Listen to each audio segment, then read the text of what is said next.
एकदा फक्त डोळे उघडून त्या माऊलीकडे बघा. 3 महिन्याचं लेकरू घेऊन जर माऊली येत असेल तर कुठेतरी या आंदोलनाचं गांभीर्य समजून जा.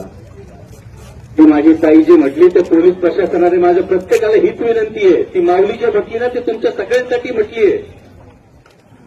जरा एकदा विचार करा.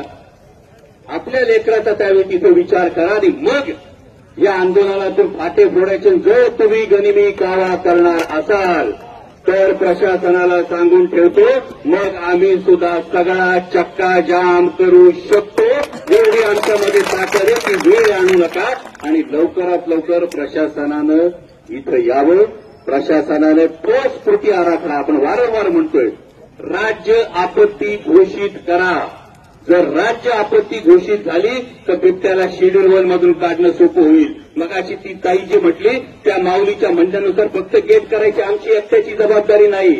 जे साखर कारखाने चालवतात या कारखान्यांची काय जबाबदारी आहे याची सुद्धा गोष्टी याचा सुद्धा विचार करायला लागेल.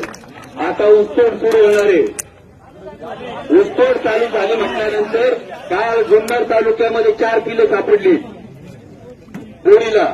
सुटक्याच्या मादीची 4 पिलं सापडली. आता ऊसतोड कामगारांची लेकरं सुद्धा आपलीच लेकरं आहेत आणि ती लेकरं सुद्धा उघड्यावर असतात. हे घटना आणखी वाढू शकतात आणि त्यामुळे याच्यावर ठोस आराखडा काय तुम्ही नेमके किती पिंजरे मारणार जोपर्यंत बिबट्याला पहिल्या गोळी घातली जात नाही तोवर आमचा प्रशासनावर विश्वास नाही. आणि एकही बिबट्या इथं शिल्लक राहता कामा नये. पिंजरे पण जे काही लावले जातील या पिंजऱ्यात पकडलेले बिबटे सीसीटीव्हीमध्ये ठेवा आणि ते बाहेर सोडले जाणार नाहीत याची आम्हाला खातरजमा करून द्या.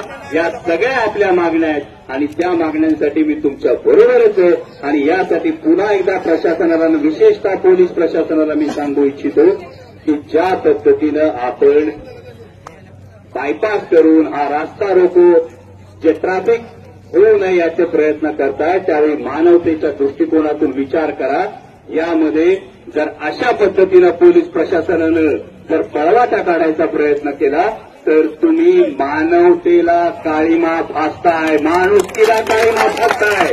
अरे काल लेकरं गेले त्या लेकराची डेड बॉडी अजून हॉस्पिटलमध्ये. याचा एकदा तरी विचार करा. मी याच्यात कुठलं राजकारण आणत नाही पण राजकारण न करता सुद्धा प्रशासनानं ठामपणे ही भूमिका घेतली पाहिजे आणि बिबट्यापासून आमच्या लेकरांना वाचवलं पाहिजे ही माझी ठाम भूमिका आहे आणि त्यासाठी मी इथं आहे तुमच्या खांद्याला खांदा लावून.